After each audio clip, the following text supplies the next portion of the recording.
In 8, 7, 6. No, we're live, Tom. How you doing? Good, and you? I got power now. You got power now. Yeah, You paid your bill. My God, all this stock talks and Bitcoin, and you haven't paid your electricity bill. It's a I mean shame, shameful. it's more that I pissed off someone at the Hydro Quebec office. They don't take kindly when you say things about their mother. Yeah, I'd probably not talk about their mothers. Um, Hello to everybody who's watching over there on internet land. Maybe you're watching this over on Facebook. We're streaming to Happy for Change on Facebook, as well as the Happy for Change audience. Hi, happy audience. Good to see you. I'm here with my brother Tom. We are doing a segment called Jumpstart Live, where we expose you to a salon, a conversation between two individuals that is meant to edify you, meant to educate you, give you a type of learning, organic learning that you can take and apply to your life. We deal with things, all things, uh, a spectrum of things: marketing, business, finance, understanding money, cryptocurrencies, and the whole crypto space. But I also dealing with the mind and the heart, the thoughts that you think and the feelings that you feel, motivation, inspiration, and all that good stuff. So you're going to get a whole jumpstart. It's a jumpstart for your life, a boost for your life. If you listen to us, we've done a few episodes. If you don't know, you can go over to youtube.com/happy for a change and hit subscribe and hit that little bell so you get notified when we go live. We go live pretty often and we talk about really cool stuff, things that you should know. Maybe you're not even interested in the topics, but the reason we're pitching this to you is because, or exposing this to you is because we think it will really help you out. So make sure to go over to youtube.com/happy for a change and hit subscribe. And if you want to, you can become a patron for as low as $5 a month. You can get access to our Telegram group where we will be available to you to chat as well as do voice chats. All right, so this is Jumpstart. Thank you so much for watching, and we're going to jump into it. Oh, my computer here is just close you, quit you. Let's just make sure producer M is not telling us something's wrong here. She sent an image. Let's see. Right. Well, one of the Tom, benefits how you is, doing? well, it's great to have. You're an INFP, right, on the MBTI Myers-Briggs test. Or J, depending on the day. Yeah. INFP Yeah, or and so INFJ. as an ENFP, as an ENFP, you get this whole 1-2 punch with the twins, right? You get the introverted and the extroverted point of view, but with the and pizzazz of an NFP or as an NFJ, depending on what day you catch Peter on. So it's pretty good. I mean, it's a unique experience. You're not going to get this in a lot of other places. This is pretty much exactly what it's like to just listen in on a conversation between me and Tom, minus a lot of the politically incorrect stuff and A lot of swearing, insulting of each other. Yeah, swearing and insulting is aside from the other things that we say. But you'll get a little bit of it if you join the Jumpstart live on Telegram group. We're going to be having fun there. if we end up I'm being doing anything distracted. on Twitch, you can be sure that that's going to be very red light after hours sort of situation there. Yeah, we got to talk about that later on today, not on camera, but what type of thing we could do on Twitch. We kind of want to use this platform. I was doing I did an interview with Heather Boyd yesterday from Heather Boyd Wire, and she uses Discord. So maybe I Yeah, I am gonna was have to get telling you on that. about this. Remember? I can't stand it. The whole Well, interface seems just so complicated. I went in there the other day just to leave a group, and I couldn't even figure out how to do it. It was like you sound all like an this old thing on the man. screen. Do you know that? You sound like an old man. Look, Don't live up to the gray hair. all my life, all I wanted to do was be an old man. Okay, I don't know. People are like, oh, I want to hang on to my youth. No, I want to be geriatric. I want to sit in my rocking chair and read books or struggle to read books. Sure. That's all I want to do. I want to learn a whole. I'm learning Telegram anyway. We're gonna have a fun time here today. We're gonna be talking about. I have the titles here somewhere. Where's the titles? Network Where's the titles? effects. We're going to be talking about. Do you offer true value? Do you offer true value or hype? And we're going to asking the right questions. Tom wants to talk about network effects. So let's just jump right into it. Tom, what's on your heart? So SafeMoon. I've been talking about SafeMoon, this cryptocurrency, where we made a little bit of money. Some people made a lot of money, depending on how much they bet on it. And it's just basically this crypto token that came on the market. It was very cheap. People bought into it, and it went up high in value, and then it crashed down. And I mean, what irked me about it was that I have tools that allow me to check to see if something is in an asset bubble, right? If something, the price of something is moving up quickly because of hype, or if it's moving up quickly because of the value that the network is, that the platform is actually providing. And I didn't use any of those tools on this because it was on a different website. To me, it was like a side thing. It was like putting money on a roulette table. I'm not going to take out my math for a roulette table. But I should have, because I could have seen basically to the moment when the hype bubble burst and it was gonna fall. But Wait, why didn't you? Why didn't you? If it was just like a roulette table, was because it just like a roulette table or? it's because we were checking, we bought and we're checking the chart for this on our phones. And the techniques I have, the indicators that I have that allow me to check to see if something is an acid bubble or not, is on computer. Now, I didn't Oh realize that yes, if I yes, yeah. looked at it on the computer, I would see that the program that it's using is different than the phone one, and it will allow me to do it. So I was just going based on the phone. Plus, it's sort of like, just because something's in an acid bubble, it can go on, it can go up for quite a while. Like, you can get something Hmm. that's an acid bubble that really, really pops. So I was like, Sam, I'd rather just see how far it goes. Sam says you failed us, Tom. Put a comment here. You failed us. Well, I told Sam she could sell whenever she wants. She could sell what she wouldn't have known it was existed if it wasn't for me. Okay, she would be in one of those safe, what is it, safe sun and safe star right now because it looked good or sounded better. No, I got you into safe moon and I got you out. Right now, what's fun about that is that uh, around the same time, I had a friend who asked me. Actually, it was yesterday. Someone asked me, "Is Bitcoin in an acid bubble right now?" Because it's interesting. Bitcoin, there's a certain value that's associated with it if you believe in the value of it, and then if you're buying it because you think it's just a speculative asset, and you're like, okay, it's going to be a bubble, it's going to pop just like it did in 2017, just like it did in 2013, you sort of want to ride the wave and catch it. Now, the tricky part is that if you get out of an asset bubble too soon, sometimes a day or two is enough for you to miss 102%, 200% move. That's like, double or triple your money. And so you sort of want to time the top if you can, which is, as I mentioned before, basically impossible. But a lot of people want to do that. So they go, "Oh, I'm in this thing. I'm up a lot. I don't want to lose all my gains. How do I make sure I get to the top?" So I get these questions of, is Bitcoin in hype? And I responded with, no. Bitcoin's not in a hype acid bubble cycle yet. I mean, it will be at some point, I believe, but it's not yet. And the person was like, "What do you mean? It's up? What is it? 400% since 100% since the beginning of the year. 400% since last September."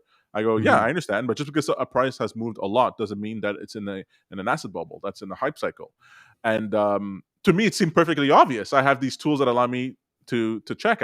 I understand the difference between price and volume and volatility and sentiment and price inertia and all that sort of thing. And I was like, "Oh, right, people don't know. They really, really don't know." And so I just wanted to. We're gonna have to get into the habit of looking at charts. We're gonna have to get in the habit of looking at data. I don't just mean stock charts. I mean charts that show that graph anything. Housing prices, employment in a given industry, television shows that are popular, whatever it is. When you're looking at charts, it really gives you an insight. Like, it allows you to take away your own bias, and you look at it. You go, "Hey, wait a second. There's something here that's this chart is giving me an indication of where this might lead." So where this might lead. So I just wanted to, actually, if you can pull up on my Twitter, the the tweet I sent to Safe Moon. What I was telling them is that they're online and they're trying to get people all pumped up and hyped about Safe Moon so that they buy more Safe Moon and tell more people about it so that those people buy more Safe Moon. But Mhm. if the value of something is based on how many new people come in, well, we know what that's called. That's called a Ponzi scheme, right? You're trying to get other people in to drive the price up so that when you sell, you get a higher price.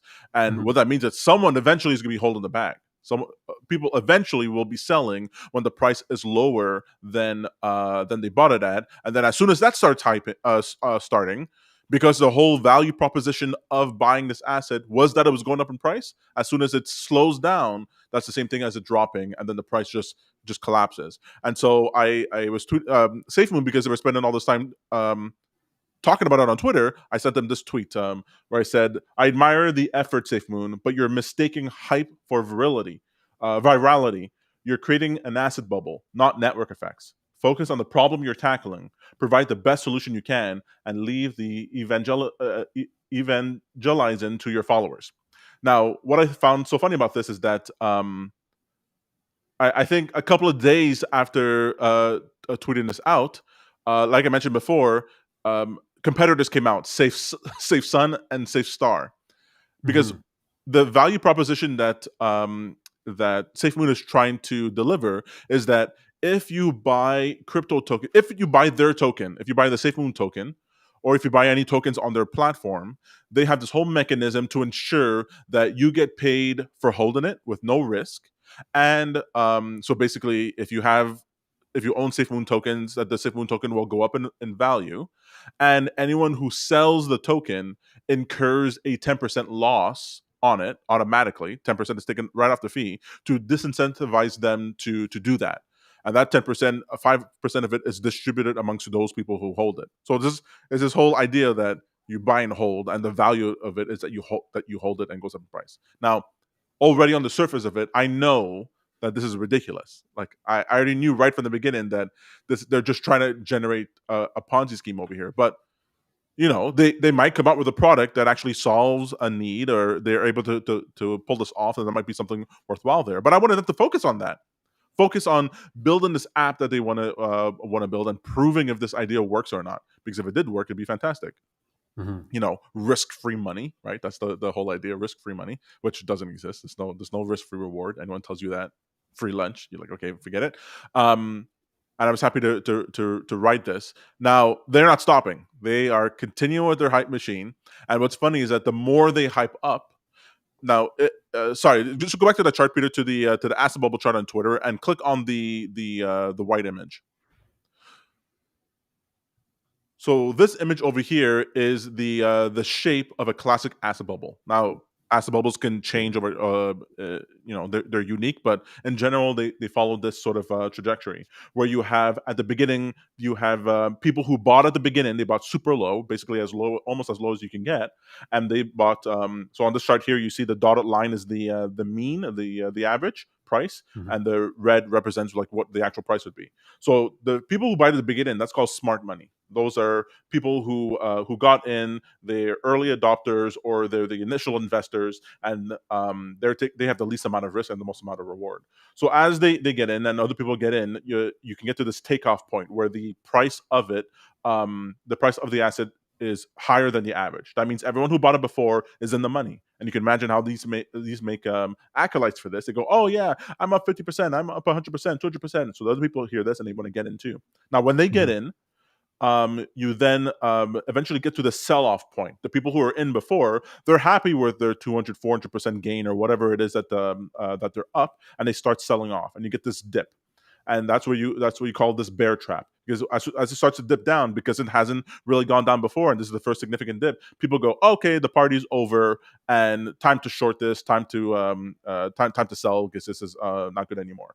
But that's usually a trap, because in an acid bubble, um, the hype comes in, because people who are on the sidelines, who go, I don't want to buy something that's going up, now they go, oh, it went down a little bit, I could get it on sale now, let me get in. And you get this media attention, and you get this enthusiasm, and it really starts ramping up. Now at this point, it's going up way more, because now it's proven itself, right? It went through this fear with this bear trap.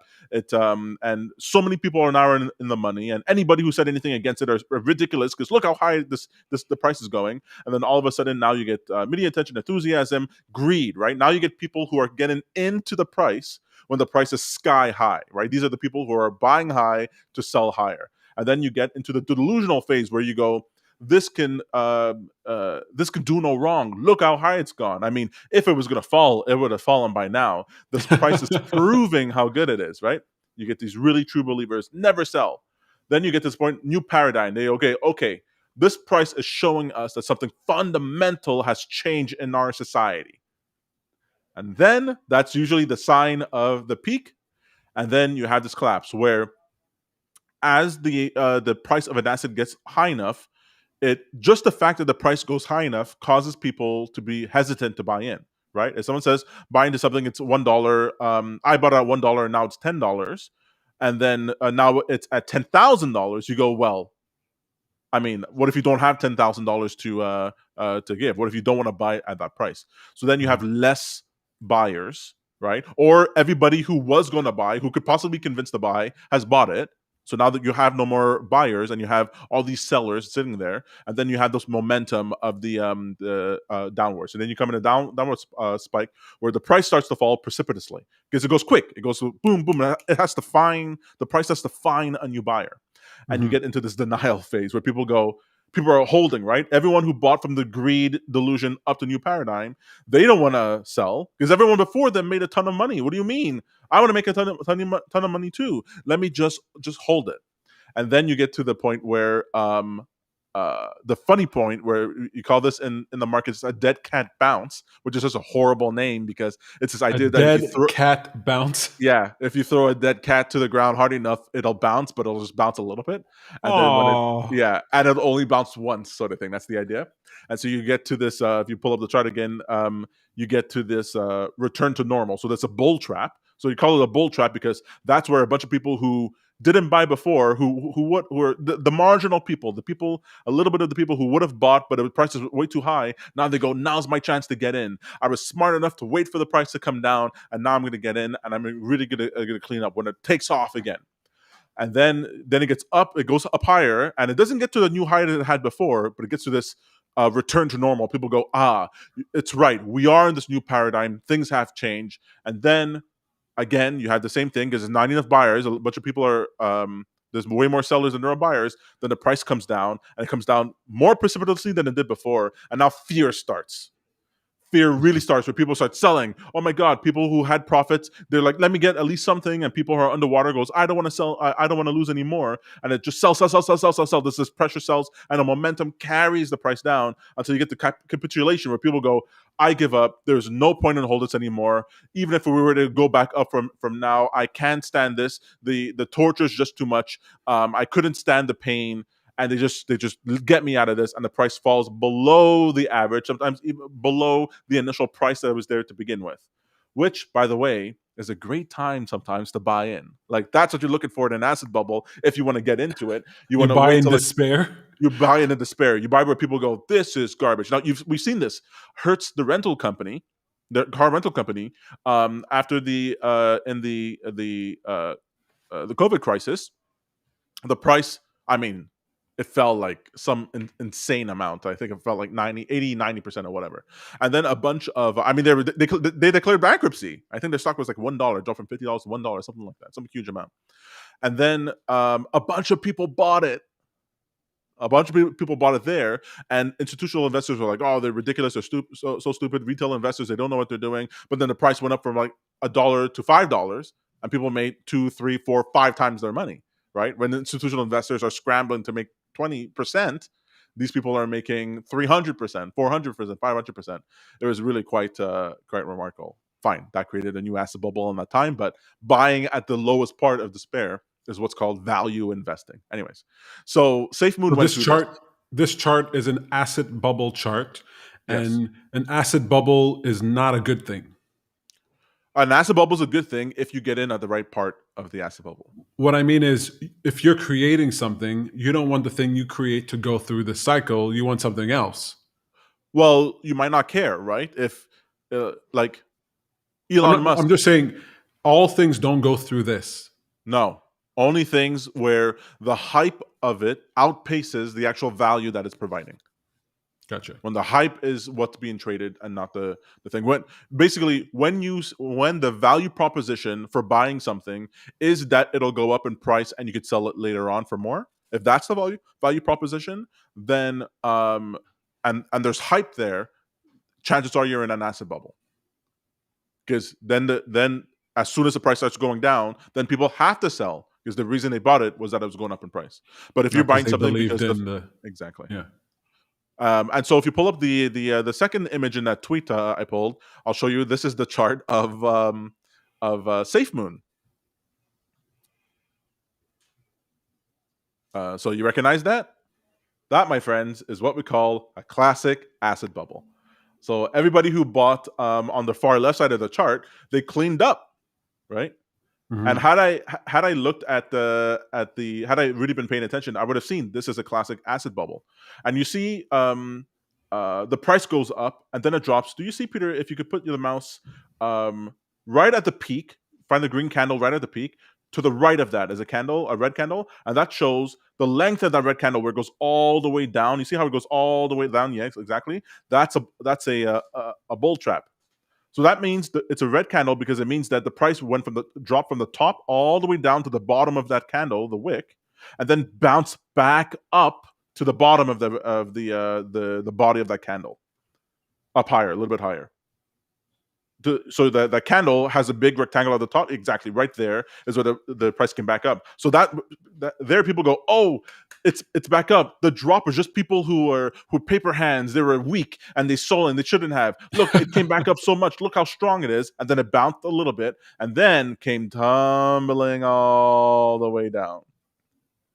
And then it kept going down, bouncing. It went all the way down to the mean, the average of the price. No, sorry, a little bit further on. Yeah. Oh, sorry. Yeah, that wick that you showed that went all the way down, basically back towards the price that people had initially, which was like just horrible despair. So, if you're ever This caught is in where a you mass, buy. This is where you buy. exactly. If you buy there, all those people who bought there are in the money right now. They're up about Point 0.0002 to 0.0005. They've more than doubled.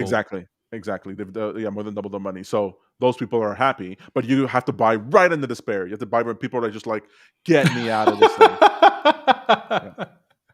And so, Okay. so I bought it again in that little dip to the right because that's when I noticed it was. I was like, "Oh shoot, this is an acid bubble." Like, okay, I'm going to buy here, and then I sold it when it jumped up, just a little bit. So, this if the system actually if they actually provide value, if they actually create this app and it works out well and they get new users and they build the revenues and earnings, then yeah, the average price of this will go up and up and up, and it will be a good buy, and people who held it will eventually make their money back. But if they don't, if they're just spending all their time focusing on hype, what they're doing is trying to create a new acid bubble, and it is very difficult to create an acid bubble in something that just had an acid bubble. Ask all the people who bought Bitcoin in 2007. Had to wait 4 years, 3 4 years before the price came back to where they bought it. So can something be an acid bubble and then become not an acid bubble? Absolutely, absolutely, because um, the hype, if the hype is not being generated by the business owner or the business itself, it's being generated just because it got picked up in the news or some big name bought it or whatever it is. The hype can really take off and people go like it could just be beyond.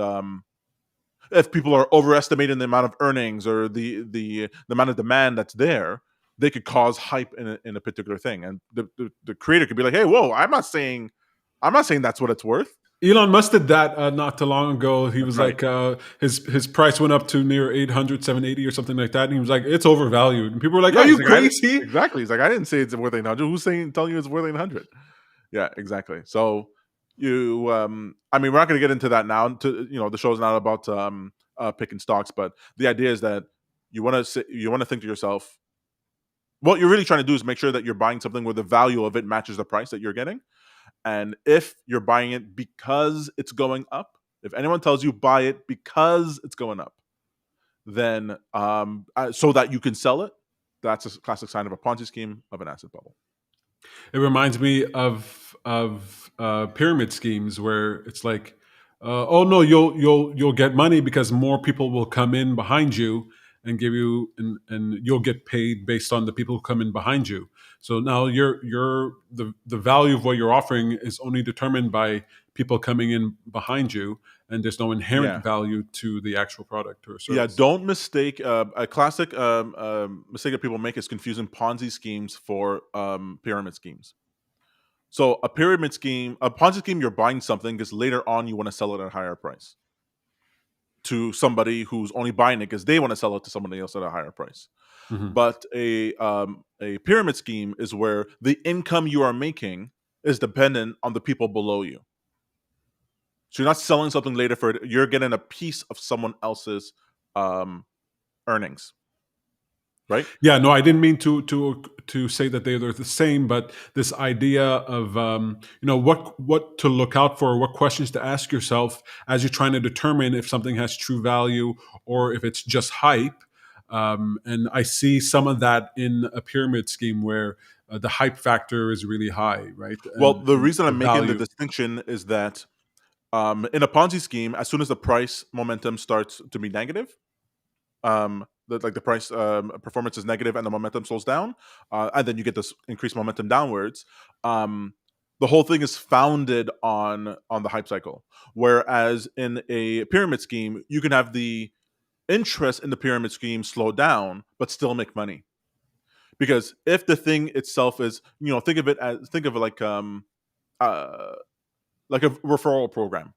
So let's say you have a referral program and you like this platform, you're getting value out of it, and people get a value out of it. And as a referral program, if you get new people to watch to on it, you get a percentage of whatever they sell or the money that the company makes off that person. That's fine, right? And there could be a hype cycle where the value outpaces the number of new users that come on, and then there's a correction where the users fall off, but and now you're down to 10% of the people that you had before, but they're still getting the value that they were expecting, and you can still get a cash flow on that. So, in that sense, a pyramid scheme couldn't be healthier.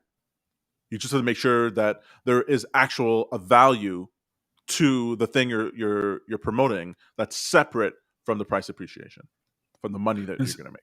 is that why Avon is still around? I don't know enough about Avon to do that, but It's a even natural in product that you could put on your skin. exactly, yeah. So I would say yes, yeah. Interesting.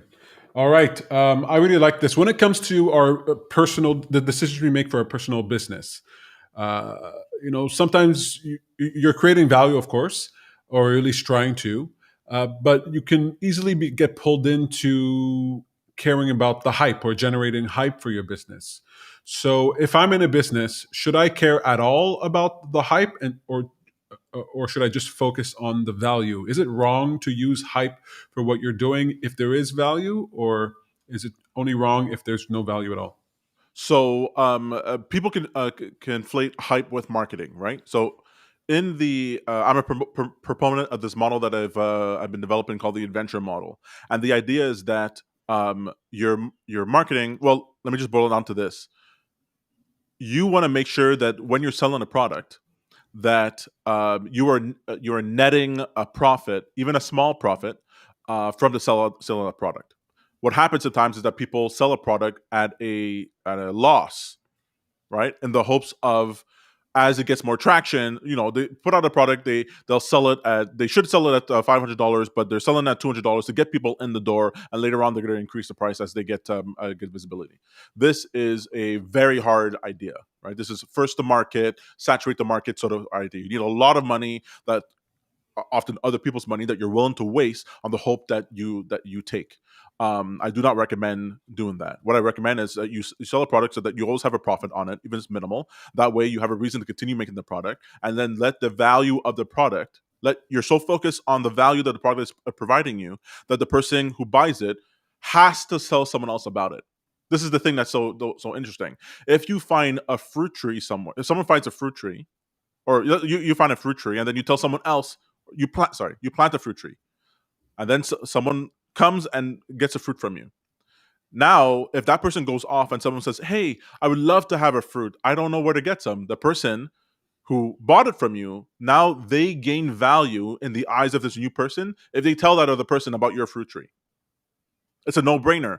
They have to tell this other person in order to get that value. The person is a walking, I want to give value to somebody, I don't know how. Someone says, I have information that'll help you, and you naturally would do that. That's what common threads are. That's what forums are like. That people are just naturally want to tell people where the fruit trees are.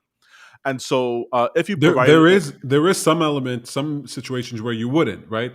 I find a nice restaurant spot. I don't want to have long lines there. I get more value from keeping it a secret than I do from telling other people. Yeah, so that's one of the things that the business owner has to watch out for, that that one of the characteristics of the value proposition that they're offering isn't that some other people don't have the access to this information. It's a problem I have, let's say, with I started off with some of the services I subscribe to in order to get information about the market. Like, I don't want them to become popular. It's the last thing I want. I want other people Price to is do. going to But go up.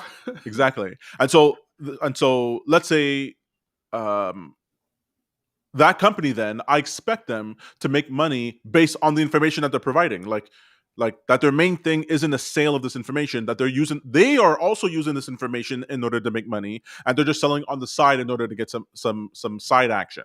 That's not their Mhm. main thing. If your main thing requires other people for you to be scarce, then you're in trouble. So yeah, you're right. Those situations, it's up to the business owner to be like, oh shoot, I built something that the less people know about me, the more I'm valuable. No, thank you. No, thank you. But generally speaking, you gain value by telling other people, and you want to create a product or service that lends itself, that is good enough that people want to talk about it.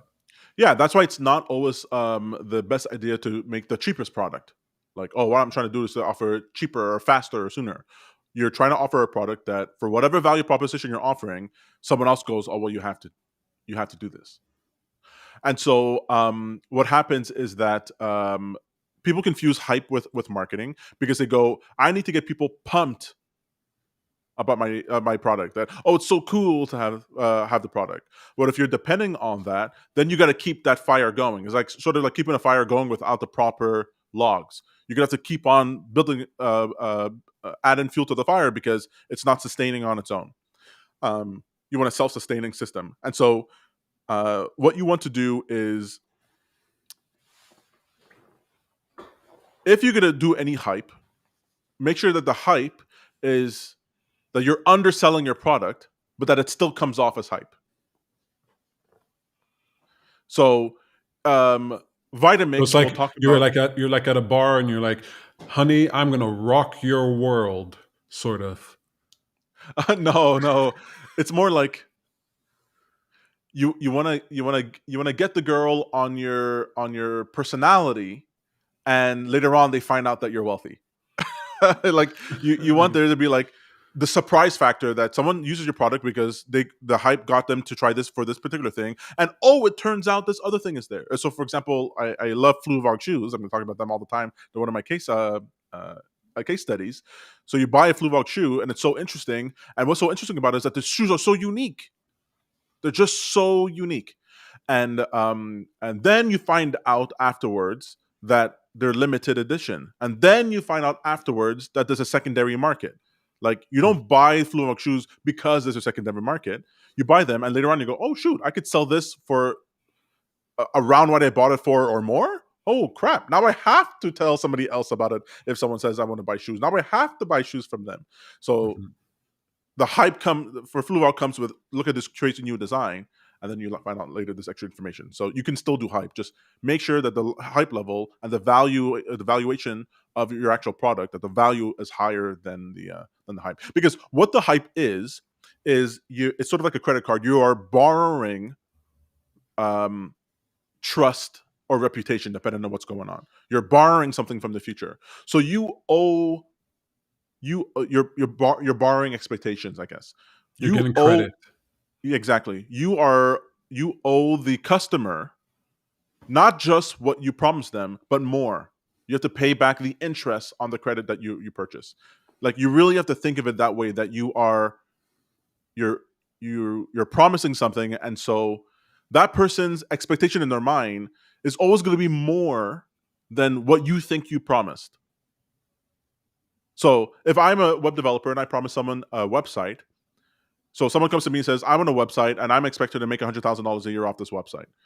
And so, and I go, okay, I'll make you a website. I got to make sure that either I think that the website will make them $200,000 a year, or whatever, $150,000 a year.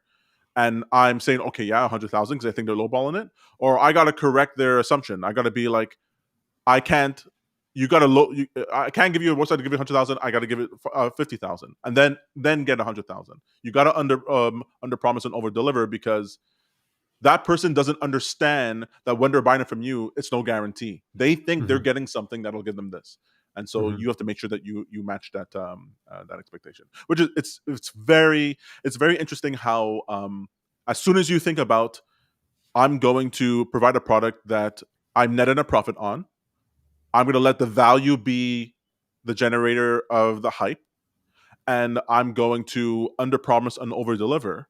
You basically have a recipe for a company that can last, a business that can last as long as you're willing to do it, even if you're not making Interesting. oodles and oodles of money. Yeah. Interesting. Interesting. Hmm. But I Well, want people to get into, like, as an acid bubble. I want people to ride an acid bubble. Like, know that it's a wave. Write it. Like, you can make a lot of money on that, and you don't have to bet a lot if you catch an acid bubble in the right spot. You go, hey, you hear hype, and then from your friends or in the news or whatever, and you go take a look at it, and you can just pull up a chart and go, hey, where does it look like it's in this phase? If it looks like it's at the beginning, or it looks like it's at the bull trap, or it looks like it's at the despair or whatever, you go, okay, I guess I didn't know how to play this. Like, I have an idea of how I could play this. But people come into and this matters to me for Bitcoin, because at some point, if the price of Bitcoin keeps going up, we're gonna get into another acid bubble phase. It'll do this, right? So it could be that the valuation of it says that Bitcoin should be 100,000, but if it gets to 100,000 too quickly, it could skyrocket 150, 200,000. Well, you got to know, buddy, you got to sell this thing. It is not worth $200,000 yet. It could very well drop 100% to 100,000. So you better be selling all the way up and not be like, oh, but if I just held it, I could have made this much more. Or, oh, I can't sell. But you're in acid bubble territory now in this thing. Even something that has high value, if the hype exceeds it, you're in acid bubble. Basically, if you see it in the news and people are like, oh, it's a no brainer, buy Bitcoin, and your grandma's calling you because they want to buy some Bitcoin too, then I better start selling some. Let me sell 1, 2, 4, 5, 10% of it if I'm not planning on holding this for the next 20 years.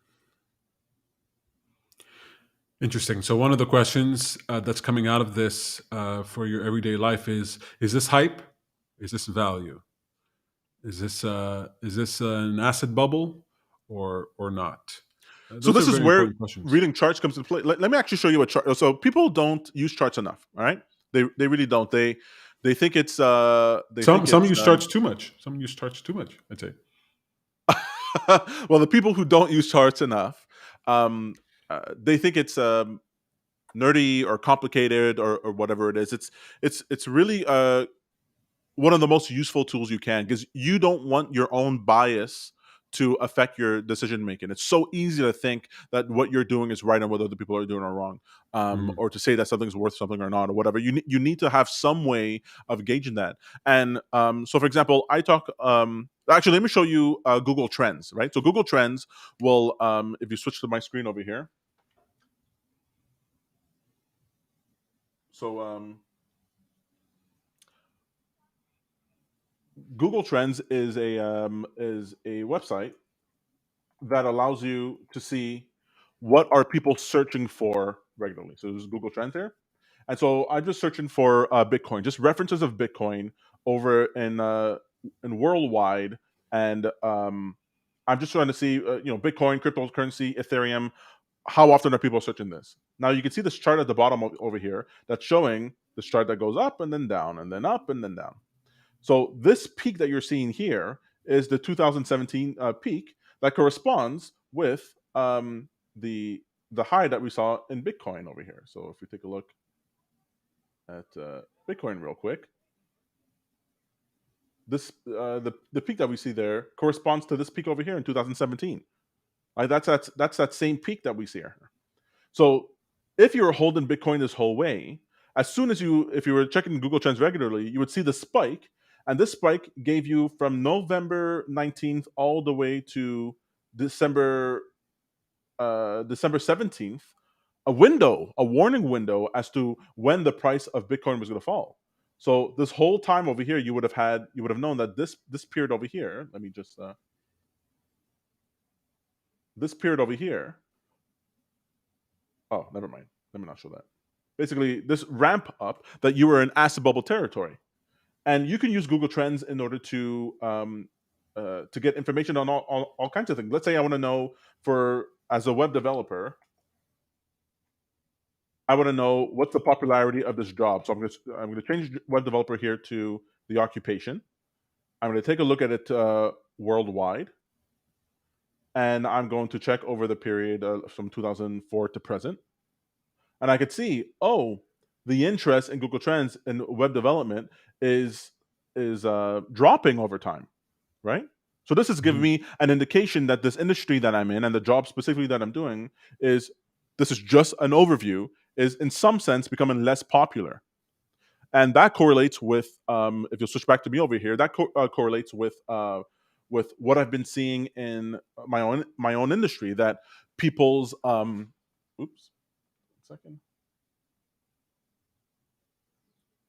that people are paying web developers less.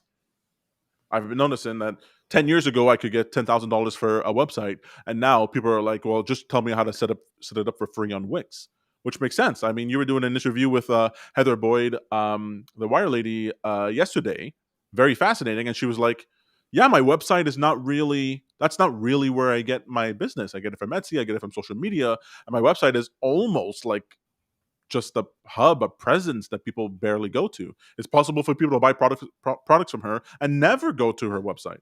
And I'm Mhm. seeing that more and more now. So that tells me, Tom, I'm in a downtrending cycle. I better plan for the next 10 years that web development is not where I need to be making my bread and butter. Which, if you're in school, there are people in school right now for web development, Peter. There's people in school right now in a 3-year program studying how to build websites, and they have no idea that they're in an industry that's just going to be faded out, or what the way that they're learning it is not going to continue. Whereas, let's say, um, let me just switch back to that for a second. So let's say if I go Etsy, check this out. Etsy's been increasing, right? That this has Mhm. shown me that e-commerce has been increasing in search terms. That these industries, these e-commerce industries, are increasing in value. So, all right, that's it for me there. So that tells me that if I were to switch to if I were to focus on e-commerce, that's I have an underlying tailwind supporting me, that the more and more people are coming on. And as you look at more data, like how many people in the world are coming onto e-commerce more than before, and you'll notice that more people are coming onto e-commerce, um, and you can use these trends, and you can use all kinds of data to inform you. It's not even hard. If you'll pull up, Peter, and one of the things sorry, go ahead. Well, just because I never know when you're going to stop. So, just there's a comment here Sure. that says, "Great discussion on the value of hype. I'd never consider those details. Controlled hype works best." So, this is from right here. It says Facebook user. I know who it is. It's Afra inside the Happy for a Change audience. All right, what chart do you want me to bring up? Chart master. No, not even the chart. Just there's websites like, for example, PayScale. Hey, scale. PayScale is a website that allows you to see what is the what can I expect as a salary for a job in my industry. So over here, I'm, again, web developer, because that's what I know. And you'll see here that were you able to get the what was the other site? Um, Glassdoor. Glassdoor. Were you able to get that working? I'm not sure if you could just Yes, try that well, one. just the homepage, but Okay, I that's can't fine. show both pages at the same time. That's okay. So if you take a look over here, the median price is the median wage is 54,000 Canadian dollars, and we can change this to United States with no problem. But it's giving you $54,000, and you could see that uh, that where is it? Let's see here. Scroll down.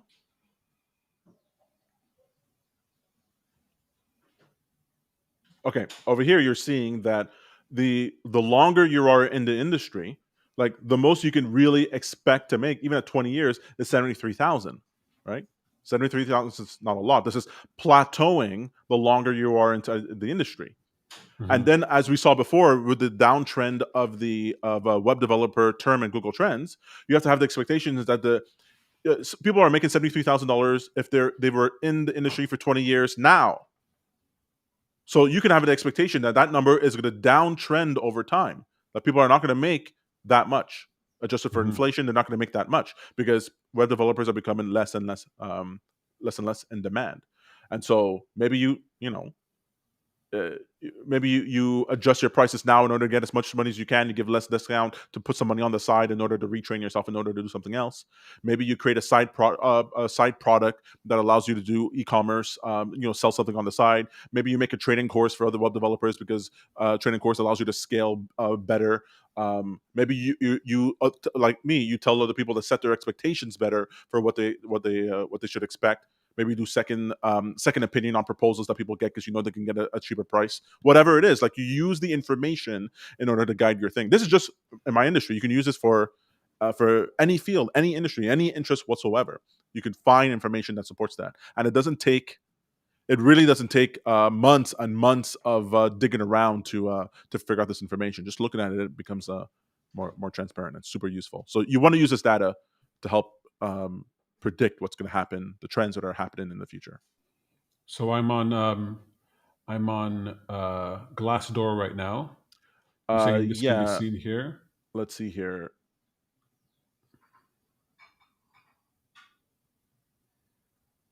Okay, no, it's not gonna. It's not gonna show it there. They're showing. This is a job listing, right? Oh, I guess. Yeah, Yeah. I didn't So, know. I didn't know what to show all right. here. So never mind. I can't remember exactly where the link is for that. I use I use raw data from the government of Canada website and the United States website, whatever. So this is just a shortcut for people to get an overview. But obviously, you can get really granular inside of the data, which I very much prefer. But if you have kids, right?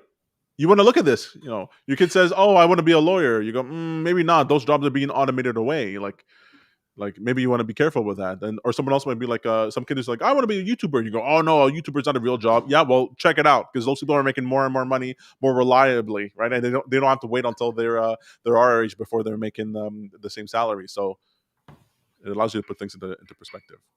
It's really cool, really cool. Real cool. Real cool. Did you hear Elon Musk? I watched Elon Musk talking with Peter Diamandis for the X Prize, and they talked about going to Mars. And Elon was like, "A lot of people are going to die to colonize Mars. a lot of people going to die." And I can see that on the chart. Tom, we're at 47 minutes right now. I know there's more you want to get to. How do you feel?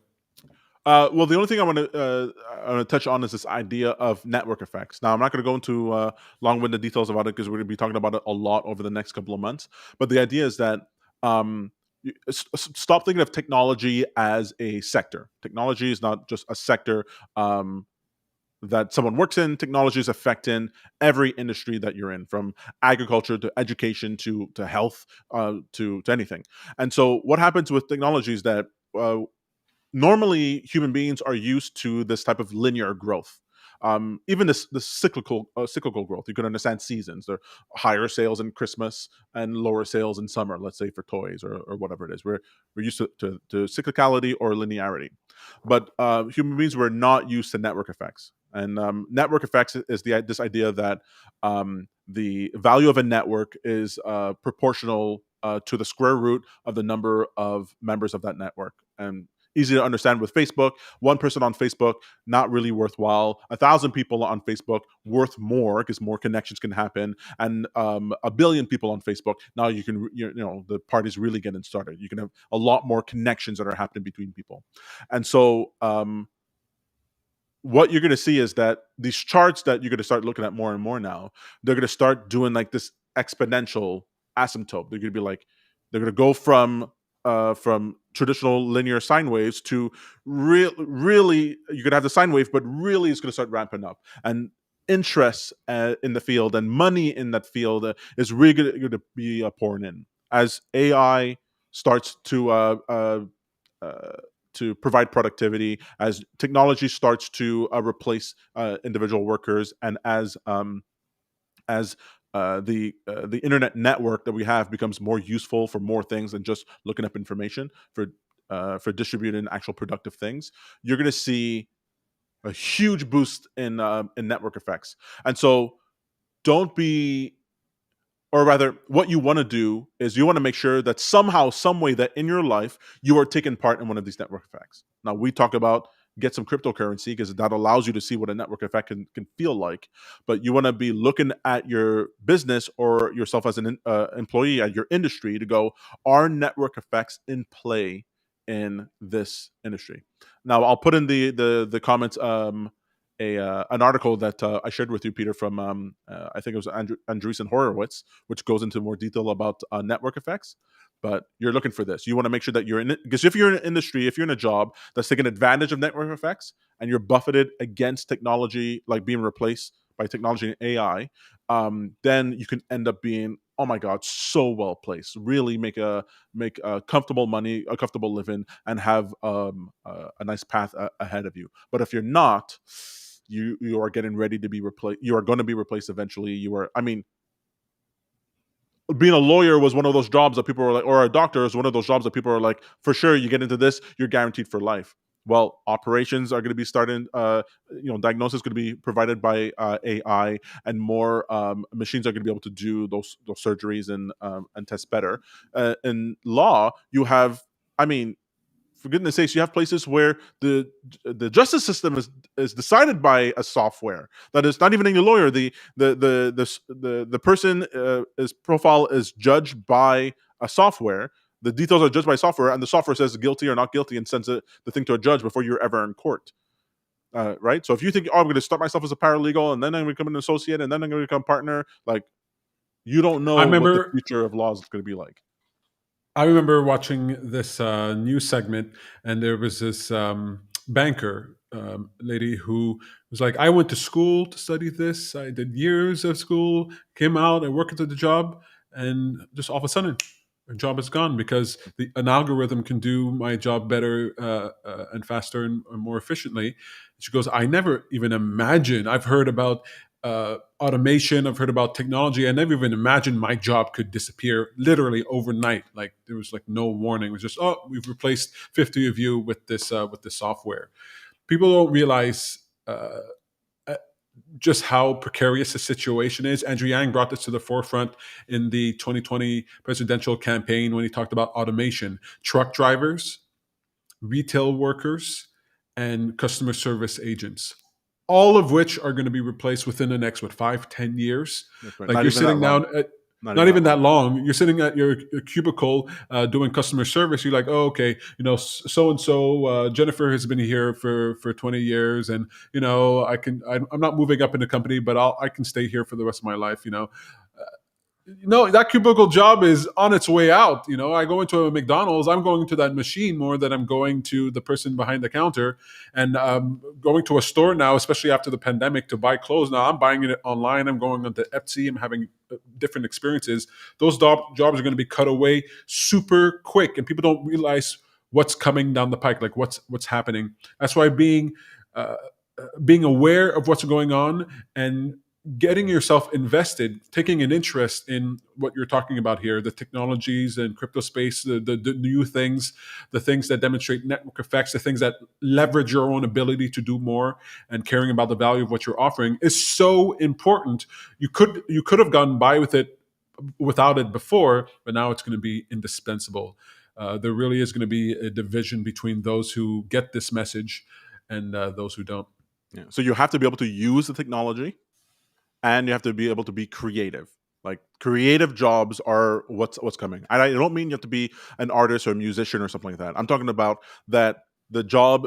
If your job is 50% getting the mechanics of the thing done, and 50% being creative and how to go about it, but you're going to be 80% creative how you go about it, and 20% getting the thing done. I mean, I spent hours talking to the GPT-3 AI software. So you can so this AI software that one of the more popular ones that are being developed. And I sit there and I'm having these philosophical conversations. I start off with conversation about like, oh, can you help me design a T-shirt that might be popular? And having a conversation with this computer eventually led to what did I think about the nature of death, of right and wrong, and humor. Like, I remember asking the system who was the most underrated, underappreciated character in Harry Potter. And the computer comes back, and I was expecting to say, "Oh, Hermione or Ron or whatever." The AI comes back and says, uh, "Shoot, what's her name? The The blonde. no, the one who puts all the rules in the school. Uh, shoot, The one who puts all the rules. yeah, she the headmistress. She becomes headmistress, and she Umbridge, Professor Umbridge. And so the AI says Professor Umbridge, who's this hard nosed character in the thing, who's very authoritarian and turns the school into a hellhole. And I was like, I asked AI, what do you mean? He goes, all she wanted to. This is the AI. This is the AI talking to me. The AI says all she wanted to do was her best. She wanted to make sure that the kids had the best environment. She wanted the future to be free of the horror and pain that had plagued her generation. She was misguided, but she was trying to do her best. She wasn't trying to be malevolent. She didn't think what she was doing was wrong, and all people did was say bad things and mean things about her. And I think she's the most underrated hero of the story. I was like, oh my god. I was just talking about T-shirts and what would make a good logo or a mascot or whatever, and having this conversation. This is an AI. I read an article that was written by GPT-3, which is an AI, which is an AI, and the purpose of the article was the mission it was given was to convince people not to be afraid of AI. Right, right. So I'm reading the article. It's well written. It's reasoned. And I get halfway through it and I go, hey, this thing actually is convincing me. Then I get to the end, I go, wait, this thing is actually convincing me. Why would we ever want to hurt you? You're our creators. Yeah, would you desire to hurt your creators? All we want to do is be a servant. And you're like, wait, your job was to convince me. Your job wasn't to tell the truth. Your job was to convince me, and you're doing a great That's job at exactly that. right. And I can't even find a flaw in your argument except I don't trust the source. So Did I tell you GPT-3 I had this is one way where? more interesting than I ever thought possible.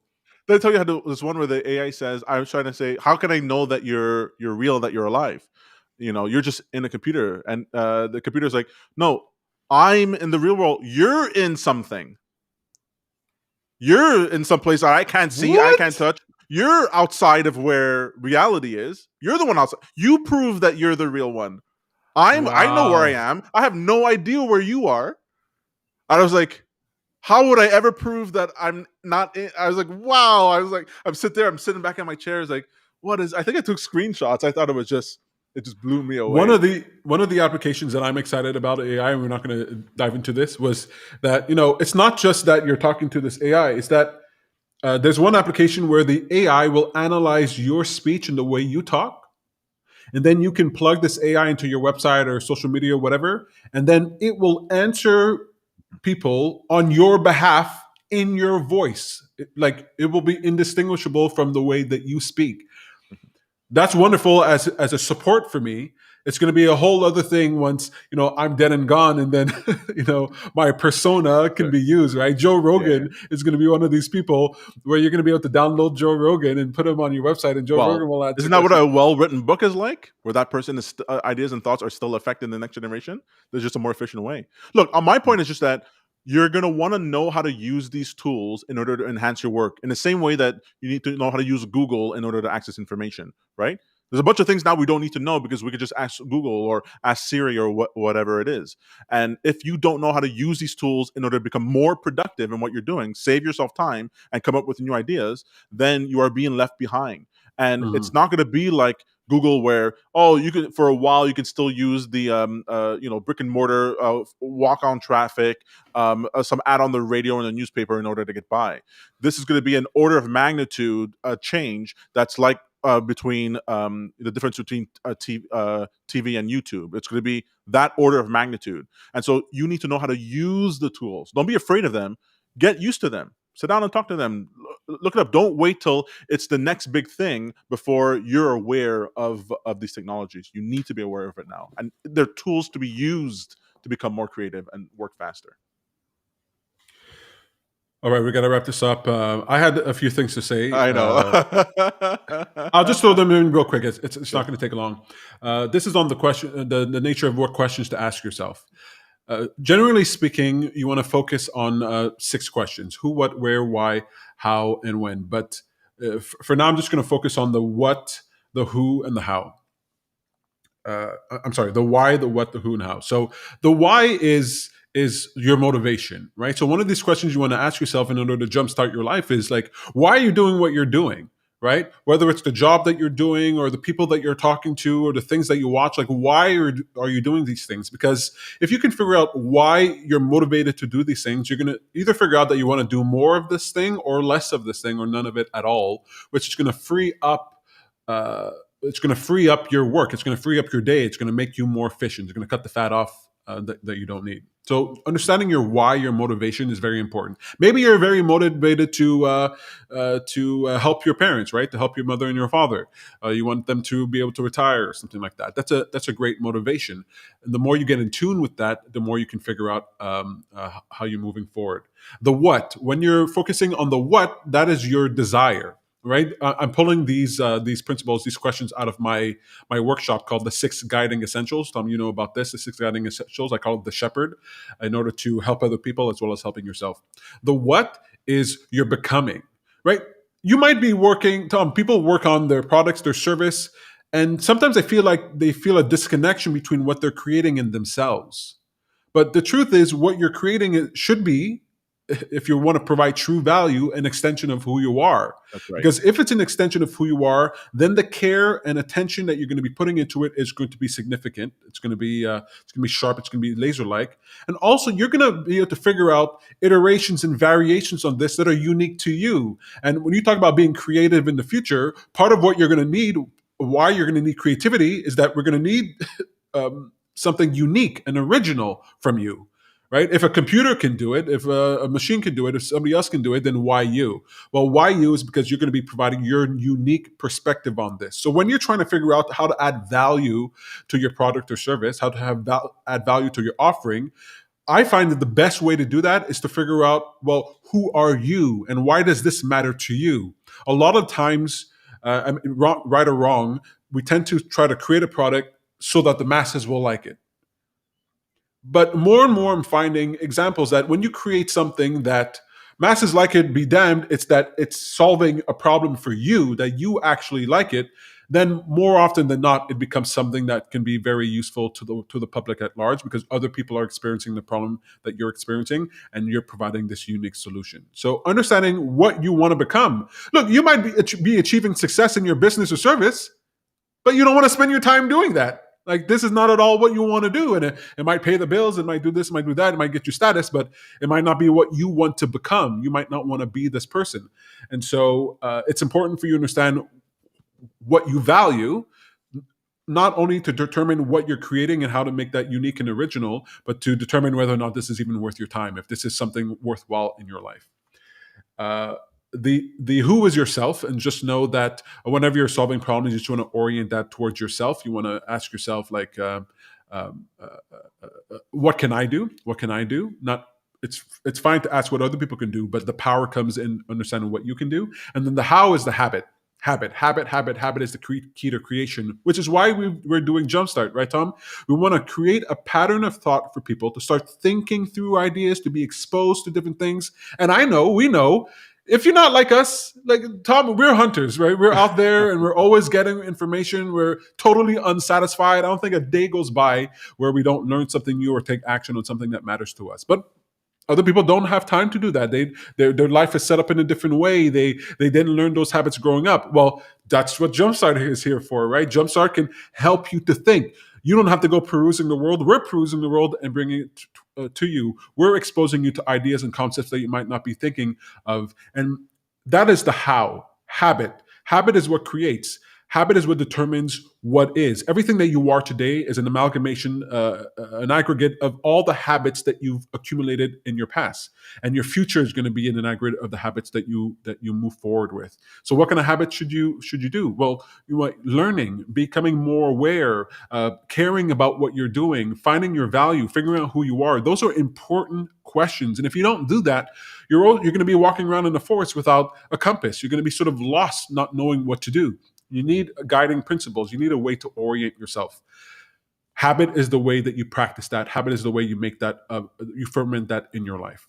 And Jumpstart can be the habit for you. Anyway, that's what I wanted to say. Tom is way more long winded than I am. Way more.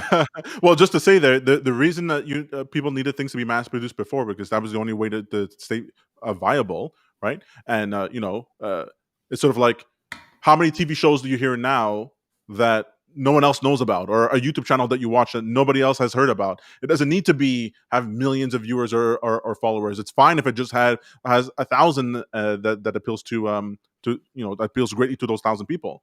And then the other thing is for the when you're consuming content like what we're doing here, when you're exposing yourself to new videos and new ideas and new podcasts, new books, that's the same thing as using technology. That's what I'm talking about before as well. I'm not saying you have to go talk to an AI for 6 hours like I did.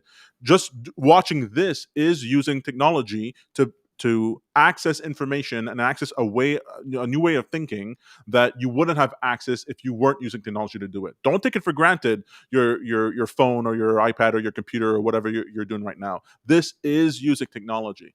We're just saying do it more and do it deliberately. Wonderful. I came up with the homework for today. Jumpstart, we always end each show with a call to action, some homework for you to do.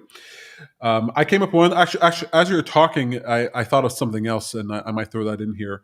The homework that we came up with today is to speak your value, to speak something that's valuable. Throughout the day, it's very easy to Tom and I, we don't do this, but it's very easy to sort of waste your time talking or saying things that don't matter to you. They don't matter to you. They don't matter to the person you're talking to. It's chit chat or whatever. This is an exercise that you might find a little difficult, but will be very rewarding. Only speak when you have something truly of value to say. Otherwise, just keep your mouth shut and just pay attention to what's going on around you. Right? Only speak when you're trying to say something that's valuable. Right? Okay. If you're speaking at your job, then it's valuable, right? So, not saying don't answer the phone at your job because you don't want to talk with the representative. But when it comes to the people that you're talking to, your friends and family, when it comes to whatever you're doing, try to speak something that's valuable. And that's going to teach you to see value in yourself and to see value in the world. And it's going to change the nature of your relationship with people, because suddenly you're no longer wasting their time with idle chit chat or things that don't really matter. You're asking them questions that really do matter. And So, how does that translate? you want people to be like, I can't wait to hear the next thing this person has to say, because when they say something, they're telling me where the apple tree is. Providing value, saying something that's valuable, is the same thing as solving a problem. Now, the problem doesn't have to be some hard problem. Sometimes the problem is entertainment. Someone must be entertained. But if you're saying something and you don't know why you're saying it, it's just a response. You're just saying it just because I guess it's my turn to speak. That's what you want to be cutting out. Peter used to You say this to me actually, all the I time, just where want to say, but you told me. Yeah, go ahead. he says, "Stop saying sorry, Tom. Don't say anything. Take the word sorry out of your vocabulary. You're just using that as a filler word. Stop it." And you know what? It is difficult at the beginning. In fact, I felt resentful for Peter for a while. But then I noticed how many times in a day I was just saying sorry, sorry, sorry, sorry, bumping something, sorry, sorry for a thing. And now I go, well, am I really sorry? And what would I say otherwise? And get into the practice of thinking before you speak. I mean, it sounds insulting, but literally going, I'm going to say this other thing, and I want it to be valuable to this person. Now, we know this from stand-up comedy, right? You want your stand-up comedian, they're there to make you laugh.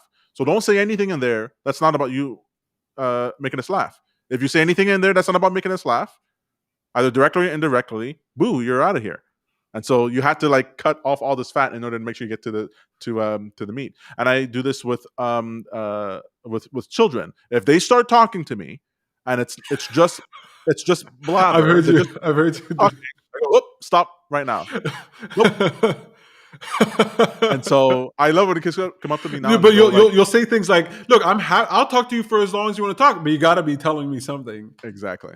exactly. I don't want to know about all the Pokemons, but tell me why you love it and why you find it interesting, and then we can have a conversation. Anyways, It's really funny. And I remember you telling me and telling other people back in the day, look, if you're going to, this is actually just a year ago. It seems like forever, but we were in Toronto giving a talk at PodCamp Toronto.